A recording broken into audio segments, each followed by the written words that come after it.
Bonjour à tous et bienvenue pour cette nouvelle vidéo. La vidéo du jour sera très particulière puisque, une fois n'est pas coutume, je vais vous raconter une histoire.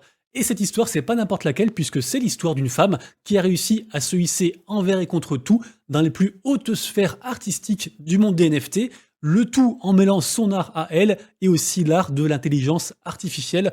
Et Dieu sait que le débat est au cœur de toute l'actualité actuellement avec Dali et autres, le bot Twitter aussi qui se la raconte et qui fait les trades à la place des gens maintenant. Donc cette personne s'appelle Claire Silver et donc voici son histoire.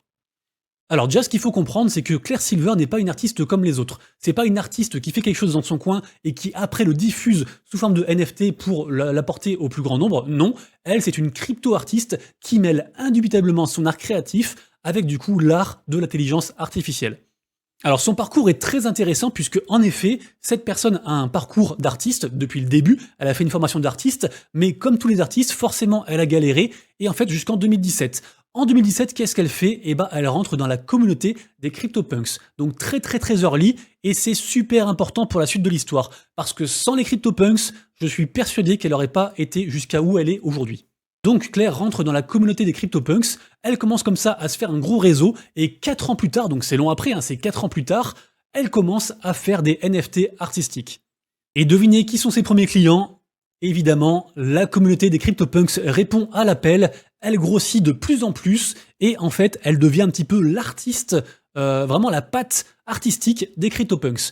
Quand on sait après coup que les CryptoPunks ont été rachetés par Yuga Labs et que en plus ils veulent élever les CryptoPunks au rang de l'art moderne le plus élevé, je vous rappelle que dernièrement ils ont quand même affiché un CryptoPunks dans une galerie physique à côté d'une œuvre d'Andy Warhol. Donc vraiment là, l'art et les CryptoPunks, ils sont indubitablement liés depuis le début en fait, mais sans qu'ils le sachent, grâce notamment aussi à Claire Silver. Donc l'artiste Claire Silver commence à grossir comme ça de plus en plus, à se faire connaître de plus en plus, à être un petit peu la référence. Elle fait bien sûr un site internet, elle fait pas mal de choses, elle fait aussi un compte Instagram, mais ce qui est intéressant de voir, c'est que malgré son succès, elle n'a jamais percé, je sais pas, par exemple les 1 million de followers, les 500 000 followers ou quoi, elle a toujours eu un cercle restreint de followers, mais des followers, des gens qui la soutiennent, qui sont prêts à acheter ses œuvres. D'ailleurs, quand on regarde ses œuvres actuellement, on voit bien qu'il n'y a pas des ventes non plus tous les jours. Il y a des ventes tous les 2-3 jours, tous les 15 jours, etc. etc. Mais pourtant, c'est des grosses ventes, c'est des gros montants. Gros montants, je m'entends, hein, bien sûr, hein, c'est du 2000 balles, 3000 balles, 4000 balles, des fois plus. Mais pour un artiste, c'est énorme. Alors, au niveau de sa vision, Claire Silver nous dira, et je prends ces mots pour que vous puissiez bien comprendre, elle dira qu'elle ne sait pas si l'intelligence artificielle est bonne ou mauvaise, elle est juste quelqu'un, en fait, qui peint le feu. C'est-à-dire qu'en fait, elle est juste un artiste qui a quelque chose à délivrer, et en fait, elle prend les outils qu'elle juge idéal pour les délivrer, sachant qu'elle a quand même commencé du coup avec de l'art physique, hein, mais vraiment maintenant, elle fait que de l'art digital, et donc vraiment, ça part dans tous les sens. Après, c'est quand même des œuvres qui représentent des choses, hein. Par exemple, si on regarde sa première collection, donc là, c'est sa collection Genesis, on voit bien que c'est des œuvres qui représentent quelque chose. Toutes ces œuvres ont été faites par, du coup, un ordinateur, entre guillemets, une intelligence artificielle. Pour ceux que ça intéresse et qui veulent aller un petit peu plus loin, il y a un excellent article qui est sorti dernièrement sur le site nftevening.com qui du coup parle de l'intelligence artificielle, notamment aussi de Dali. C'est le plus connu, c'est celui que les gens utilisent beaucoup. Et donc là, on se trouve sur le site de Dali, donc Dali l'intelligence artificielle, qui du coup, à partir d'une phrase, vous crée une image. Par exemple, ici, on voit donc an armchair in the shape of an avocado. Donc une chaise dans l'ombre, dans la forme d'un avocat. Voilà. Et on voit du coup l'image ici. Là, ici, on voit une photo avec un White Fur, donc un monstre poilu, devant une chambre violette. Voilà. Et vous voyez que c'est très joli. En fait, c'est illimité, parce que la phrase peut être aussi longue que vous le voulez, et donc en fait, c'est sans fin. Donc finalement, oui, ça n'utilise pas l'art des gens grâce, on va dire, à leurs mains, mais ça utilise l'art grâce à leur cerveau. Bon, à ce stade, peut-être que vous allez me dire, mais pourquoi en fait il nous parle de elle? Qu'est-ce qu'elle a de si spécial? Parce que des artistes qui utilisent l'intelligence artificielle, il y en a plein. En fait, je vous en parle parce que dernièrement, ces œuvres d'art en fait ont quasiment fait un x5. Là, actuellement, le floor price de son œuvre originale de sa collection NFT Genesis coûte 5,3 ETH, et sa seconde collection, qu'elle a faite du coup il n'y a pas très longtemps, plafonne à 1,75 de floor price, ce qui est énorme.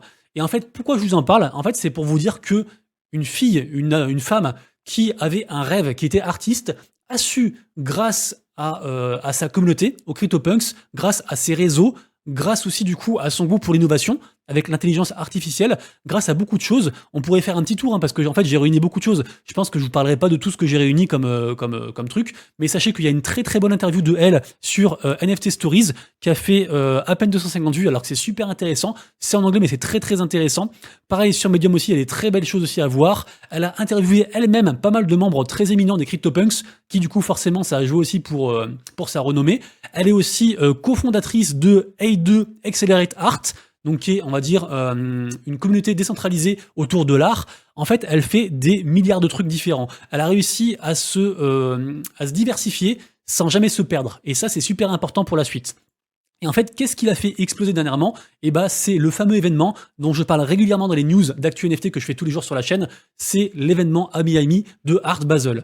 C'est un gros événement mondial qui s'y passe actuellement. Il y a les plus grands artistes, il y a les Beeple, les Feocius, tout ce que vous voulez. Il y a aussi plein d'entreprises Web3 très reconnues, style Animoca Brands, style Sandbox, style tout ce que vous voulez. En gros, c'est le rendez-vous artistique NFT de l'année. Il s'y passe plein de choses. J'en ai parlé déjà pas mal de fois, mais il s'y passe vraiment beaucoup de choses. Et en fait, le truc, c'est que eux, ils ouvrent du coup la galerie 2 heures avant. Et on ne sait pas trop quel moyen elle a employé, mais du coup, Claire a réussi à proposer ses œuvres à la vente avant l'ouverture.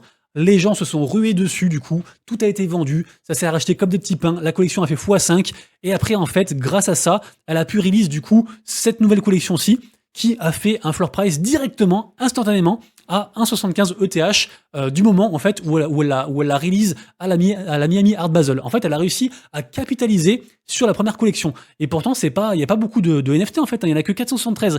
Donc, en fait, c'est pour vous dire le génie de cette femme, c'est qu'en fait, elle a réussi dans tous les domaines, elle a réussi à capturer, à avoir les opportunités, mais en fait, elle les crée. En fait, elle crée les opportunités. Et là, par exemple, à la Miami Art Basel, il y a vraiment tout le gratin, il y a plein de VIP, tout ça et tout. Donc, de plus en plus, je pense qu'elle va être encore plus être connue grâce à ça. Ça va peut-être même pas s'arrêter tellement c'est un cercle en fait vertueux. Et du coup, voilà. Donc moi, j'ai trouvé son histoire vraiment très intéressante. Je voulais absolument vous la raconter. Surtout que ça fait aussi poser la question philosophique de est-ce que l'art digital et notamment aussi l'art par l'intelligence artificielle va remplacer l'humain. Donc, je trouve ça très très intéressant. Donc, à la fois du coup, renseignez-vous sur cette personne parce que il est possible que ces NFT valent encore plus cher à l'avenir, même si bien sûr c'est pas un conseil d'investissement, mais vraiment cet artiste est en train de monter à la folie, sachant qu'elle build depuis le début, qu'elle a le soutien de très grosses communautés du coup NFT, notamment du coup Yuga Labs.